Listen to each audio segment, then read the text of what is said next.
Welcome to Jeremiah Creek. Bull's not with us again this week, so I'm posting an interview I did with Ann Buckle. Ann Buckle has a new album called Wildwood, and I had her on my radio show on WMCT here in Mountain City, Tennessee, and was able to talk to her for a good long time. I did have a couple of little problems with the video camera. I don't know why. Cannot figure out. Sometimes it just turns off.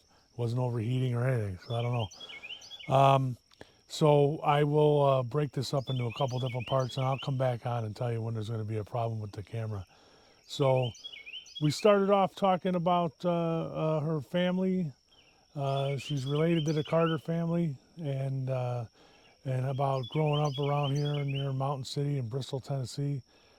And I hope you enjoy it. And before we get to the thing, please hit that subscribe button and like the video so people know if you enjoy it. Other people would too, and trying to get the word out. We don't get too many views, so I appreciate it if you'd help us out. Thank you. And I'm David Haynes, and we're here on WMCT, and we have a special guest. Today I'm thrilled to have Ann Buckle, a Nashville-based singer, songwriter, and multi-instrumentalist whose music carries the soul of her Appalachian roots and modern indie Americana flair. A descendant of the legendary Carter family, Ann has carved her own path in Music City, and with her new album Wildwood, now available on Spotify and vinyl. It was vinyl first, I think, right? Mm-hmm. And her debut children's book, Firefly, Capturing Hearts. She's also been actively working in hurricane relief efforts, showcasing her commitment to community. So Ann, welcome to the show. It's an honor to have you with us today. It's an honor to be here. Thanks, Dave. You're a descendant of the iconic Carter family and a cousin of June Carter Cash, right? How has your musical legacy influenced your journey as a musician? Oh, wow. Yeah. Well, it all kind of starts here in Mountain City. So my mom, who's here right with us today in the studio, grew up in Mountain City. She was Debbie Cornett, if any of y'all remember her. Oh, the furniture corner, right? You know, a different Cornett, but our family did own Quality TV. That was my Uncle Kenny's store. I think Jeff still has it. But my mom grew up in this town, and her mom was Juanita Carter Cornett. And so she actually was born and raised in Hiltons, Virginia, and then moved over here later. But Juanita, my grandmother, was first cousins with June Carter Cash. Her aunts and uncles were AP, Sarah Maybelle Carter. And so I think it kind of was in my blood all along. But more importantly, my mom's brothers, Mike and Bugs Cornett, were very musical, and they had a recording studio in Bristol in the 1990s. And here in Mountain City is where most of my music passion developed, because I would sit around and watch them and my Aunt Joy sing and play upright bass and guitar and mandolins. And my Uncle Bugs gave me a fiddle when I was 5, and that was my first instrument. And I really gained all of my love for music from them here in Mountain City and in Bristol in the studio. Your childhood included performing in the Carter family fold, right? Can you share a favorite moment from those early performances and how they influence your music today? Oh, yeah. So like I said, my grandma, Juanita, who lived here in Mountain City, grew up in Hiltons, and she died when I was 10, but her sister, Mary Ann Carter, lived in a little trailer right behind the Carter family fold. And after my grandma died, she kind of became like a surrogate grandma to me, and she didn't have any kids, so we had a really special bond. And there were several summers I would go up and stay with Mary Ann for weeks at a time while my parents traveled to Las Vegas and other fun places. And Mary Ann would take me to the fold, and all our cousins were there. And Dale Jett, who's the grandson of AP and Sarah Carter, was running the fold at the time. And he, when I was just 14, 15 years old, would say, "Hey, Ann, come up and play one with me." And he would let me get up there and sing Keep on the Sunny Side and do a fiddle solo, or Will the Circle Be Unbroken. So those early memories just really connected me to that heritage and kind of taught me, like, hey, these are the songs that your great aunts and uncles wrote and recorded, and it's really special. And you grew up in Peachtree City, Georgia, right? I did. What a wonderful name for a town. It really is, isn't it? And so you would spend your summers here? Yeah. So actually what's cool about Mountain City, my mom was a teacher at Johnson County High School. Oh, okay. And my dad was a student at Appalachian State, and in his last semester was student teaching here at Johnson County High School, met my mom, They started dating, got married, and that's the reason I'm here is because of Johnson County High School and my parents being teachers. So they moved down to Georgia for work opportunities that they got, and they both were teachers down there for 30 years. And so I grew up in Georgia, but I did spend so much time up here, and I'm an only child, so my cousins were everything to me. And growing up here, like Ralph Stout Park and watching fireworks from the hay bales every 4th of July, we just did all the fun Mountain City things together. All right, I hope you're enjoying the interview so far. I just wanted to mention that we're going into a section where we're going to talk about Ann's going to school at Harvard. And during this part of the video, for some reason the video feed went out.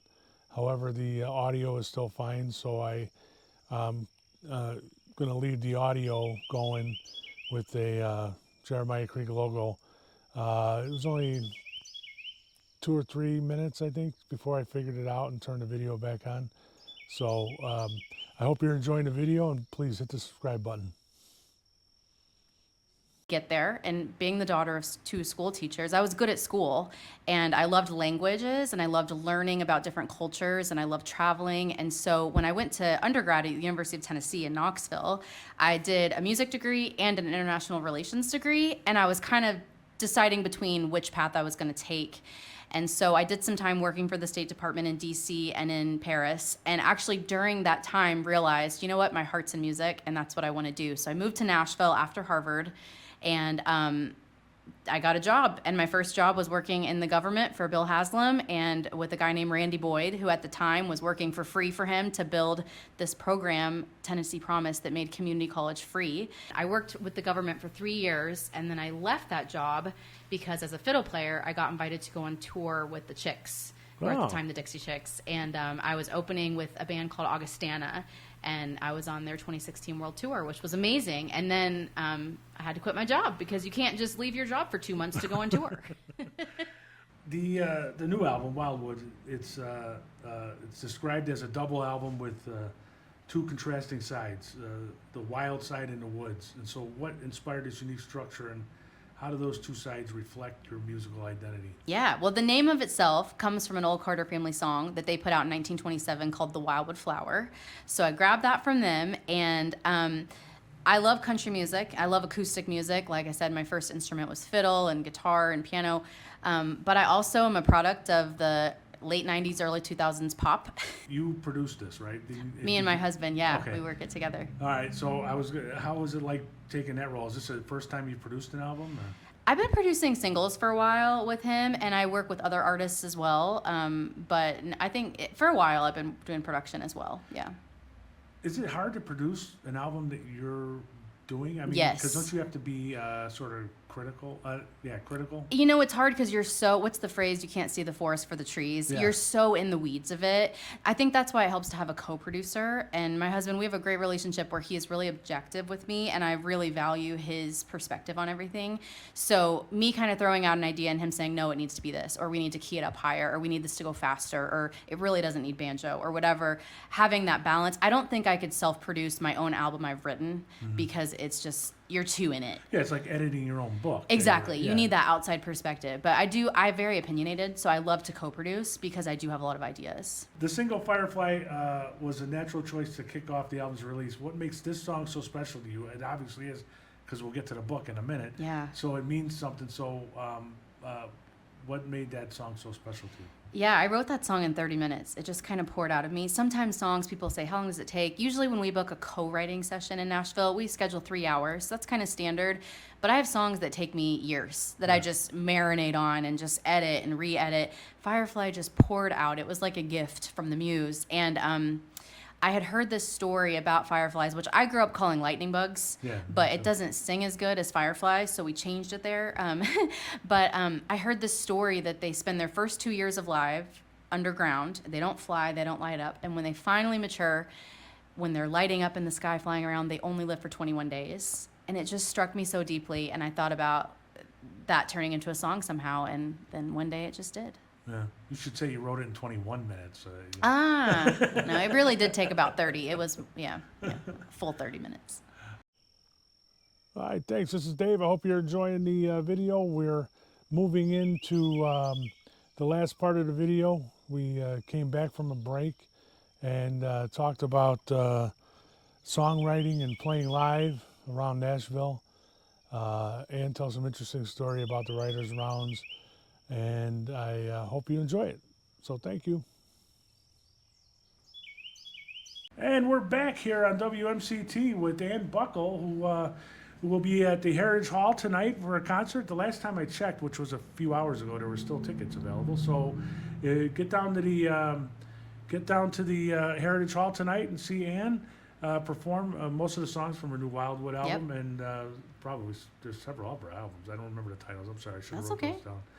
Let's get back to the questions. I have one more in this section. That you have performed in iconic venues like the Grand Ole Opry and the Bluebird Cafe. How have these experiences influenced the creation and performance of Wildwood? And I would add the writers' rounds if you went to those too. Yeah. I mean, how does that help you in writing and performing these songs? It's always fun to have a place to perform your music, and the Bluebird especially is so fun because it's always a sold-out crowd. It's usually 100 people. They're from all over the world, so you always have this captive audience, and it's fun as a songwriter to get to watch everybody's reactions to your song. And typically in Nashville, the writers' rounds were used to kind of try out new material and see, did it work? You know, did the people relate to it? Should we spend time and money to record this? You know, or was it a flop? And should we just move to the next song? So it's good to get the feedback. But as a songwriter, though, it brings up an interesting question. When you play a song and it doesn't quite land, have you ever then make adjustments to the song and it does land, or do you pretty much you put that aside? I've made adjustments and tried, and sometimes you don't get the reaction, and you're like, okay, well, that one's not good. So it's all over the place, and sometimes you don't care. You love the song so much, you're gonna put it out no matter what the audience says. And you get all kinds of feedback from your audience. You get great feedback, you get horrible feedback, you get people telling you what you should have done differently, and you're like, all right, you can take some of it, you can leave it. Yeah. All right, well, let's move on. Let's move on to the book. So you wrote a book called Firefly, and it's based on the song. Mm-hmm. What inspired you to translate the song into a book, especially for young readers? Yeah, and the song is kind of more of an adult theme. It's a song about the fireflies, and the message is, here's the chorus. It goes, when you've only got 21 days, you don't dare let one go to waste. I can't do it without singing. When you've only got 21 days, you don't dare let one go to waste. You take flight and you shine your light, 'cause you know you don't got a lot of time to be a firefly. So the message is about making the most of your time like the fireflies do in their short 21 days. Yeah. And I was playing the song at a songwriters festival in Pensacola, Florida, a few years ago, and a guy in the audience came up and said, hey, that song would make a really great children's book. And I'm not an illustrator, so I was like, okay, cool. But then that idea just stuck with me, and for about a year I kept thinking on it, and then a year later I was like, I'm gonna do that. I'm gonna figure out how to do that. So I looked into the children's book industry and how do you get an agent, and realized it's very hard to get an agent. Yeah. So I decided I would just self-fund it and do it myself, and I found an illustrator, Britt McDermott, who was a dream to collaborate with in this project, and it took us about a year, and we got the book created. So all the words in the book are the lyrics to the song. So my favorite way to read the book is to flip through the pages with the song on, and then you can see the illustrations. Oh, that's great. So what's been the reaction? I mean, do you have a lot of kids that really like it? Or? They do, and a lot of kids, especially maybe under age 5. The book has this really beautiful illustration of the girl that's the lead character in the book. Fireflies kind of swarm around her to almost turn her into a firefly, and so kids are convinced that that's me and that I actually am a firefly and have turned into one. So that's kind of fun. And adults, I feel like, are typically really moved by the story. So even if you're 75 years old, you can read this kid's book and really feel connected to nature and to also your sense of purpose in the world. And really exciting facts about this book. Just this morning, we unveiled a storybook trail at Ralph Stout Park, and they have the pages of this book all around the park on the walking trail, and you can walk through and actually read the book. Yeah, they right now in Ralph Stout. Right now, it just unveiled literally today. And how long will it be there? I'm not sure how long my book will be there, but the installation's there to stay, and they will sub out different books over time. So right now, and it's actually, we walked the whole thing, and it was so mesmerizing. A lot of the pages in the book, it's set in nature, lined up with the landscape. So like there's a page with mountains and you could see mountains in the background. And then there's a page with a river in it and you could see the creek behind it. Yeah. There's a page with the girl climbing a tree. There was a tree behind it. So if anybody wants to get on out to Ralph Stout Park, you can look at the whole book. Yeah, a great place to walk to. We take Sure my dog is. walking out there. You sort of alluded to this, but I was going to ask what the challenge is in writing a children's book compared to songwriting, and how do you approach the creative processes differently? I mean, Oh, wow. That's a great question. I actually found bringing it to life was a lot like songwriting, even the publishing side of it, and collaborating with my illustrator, setting a vision. I made mood boards on Pinterest and picked out a color palette and the type of illustration style that I wanted. And she even had me do sketches. And I don't draw very well, but they were stick figure sketches and kind of storyboarded it. And what's my favorite thing about that is one of the pages, I drew a stick figure. I'm putting my arms out wide. You can't see me, the listeners, right now, but I drew a stick figure that was just like holding its arms out, but my stick figure was so bad, she interpreted it as a person with wings. And that's what inspired her to make the book cover with the wings. And so it was really fun collaborating and reminded me a lot of co-writing songs with people when you just share ideas back and forth and then you have this project that's something that it wouldn't have been if you did by yourself. yeah, it just goes off in different directions. Yeah. It just turned out beyond my wildest dreams and how beautiful it was. And I'm not sure which part of this, but I know part of the concert is going towards hurricane relief. Is part of the book? I don't. Yeah. So back in October, I played Rhythm and Roots in Bristol last September, and then when the hurricane came, it hit so close to home because I've got so many cousins, aunts, and uncles here in Mountain City, and also my dad went to Appalachian State. My godfather's in Asheville. So many of our close friends and family were affected. So in the month of October, I decided all my album sales would go to hurricane relief via the Johnson County Community Foundation. And then I got my old boss, Randy Boyd, involved, and he matched the donation. So we raised over $3,000 or $2,000. I forget the amount. We raised a couple $1,000s for the foundation. And then the foundation reached out and asked if we would do this benefit concert tonight, also for the foundation, but it's not for hurricane relief, instead for scholarships. Oh. So tonight, all the ticket sales will go to scholarships provided by the Johnson County Community Foundation, and all my album sales tonight, they're going to be donation based, $1 or more. You can come get an album, and that will go to the foundation as well. Oh, well, that's very nice. Yeah. I love this community, and I'm so happy to get to use my art to support it.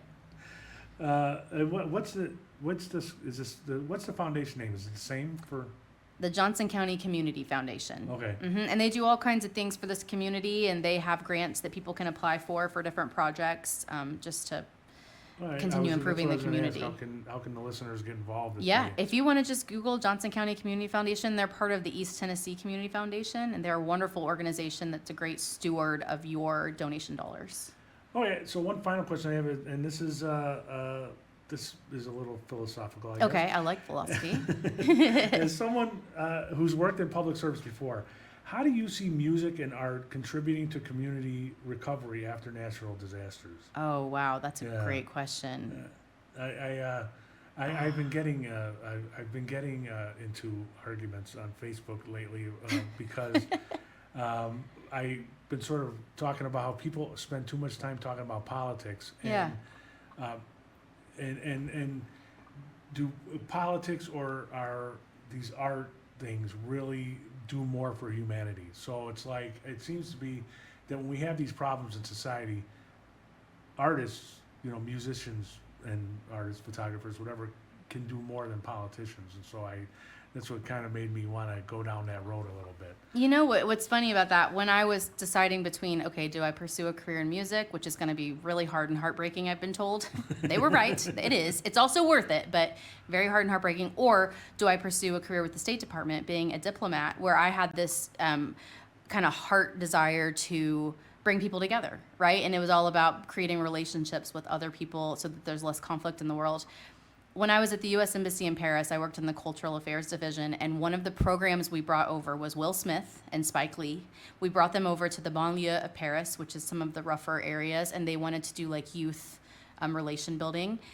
And I was in the back of the room with my clipboard doing all the logistics on the program, and I just saw all these hundreds of French kids absolutely like astonished and excited to be there with Will Smith and Spike Lee. And I saw the power that them being in movies and directing movies, and that this American cinema machine had on building these relationships. And in that moment, I was like, you know what? Art is more powerful to connect people than, I mean, the programs are important too, but then the people in the back of the room doing, and of course they fund the programs and help do the things, but that's the moment I realized I can do a lot more relationship building by being an artist myself than by being the person bringing the art in. And I have to ask, as I told you before we went on the air, I spent a lot of time reviewing food and restaurants before I came down here. So if you lived in Paris, what was your favorite restaurant in Paris? Oh my gosh. What's your favorite French food? Well, it was like probably off the beaten path. I went to the school at La Sorbonne, which is over in the Latin Quarter, and it sounds funny, there's a McDonald's right there, but to the left of the McDonald's was this little tiny crepe stand that only took cash, and they would do like a €1.50 crepe, and it was the best crepe in Paris, and I went there all the time. So I would say that's probably my favorite food in Paris. All right, well, I thank you for being here. That was Ann Buckle, folks, a true talent whose music storytelling and Hartford community shine through everything she does. And from your album Wildwood, your children's book Firefly, and your inspiring work in hurricane relief, you're making a difference in Nashville and beyond. So thank you for joining us on WMCT Radio, and we can't wait to see what's next for you. Thanks so much, and shout out to any of my cousins or aunts or uncles listening. And for any of our listeners, check on Wildwood on vinyl, grab a copy of Firefly for the kids, and go to the Heritage Hall tonight and see her and buy it. You can buy the album right there. Sure and can. It's a very love to meet you. album. All right, thank you. Thank you so much. All right.